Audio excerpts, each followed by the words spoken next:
Buonasera e ben ritrovati con una nuova edizione del TG Flash. Il presidente Schifani annuncia il completamento delle procedure di aggiudicazione per il consolidamento dei primi due versanti di Monte Pellegrino a Palermo. Ora l'obiettivo è affidare entro fine anno anche lavori per gli altri due lotti. Terminata la ricerca di un uomo di 76 anni disperso nelle campagne di Caltagirone. L'anziano è successivamente deceduto in ospedale e l'allarme della scomparsa era stato lanciato dai familiari. Pomeriggio di fuoco a Catania e provincia, boschi e macchia mediterranea sull'Etna vengono avvolti dalle fiamme. Le squadre dei vigili del fuoco sono al lavoro per spegnere due incendi che si sono sviluppati nella zona settentrionale e meridionale del vulcano.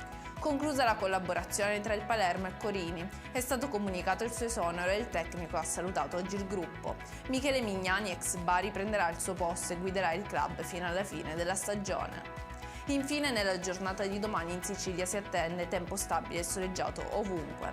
Secondo quanto comunicato dagli esperti, l'anticiclone africano farà il suo ritorno sull'isola a partire da venerdì. Per tutti gli approfondimenti di queste notizie potete consultare il nostro sito www.newsicilia.it e i nostri canali social. Arrivederci!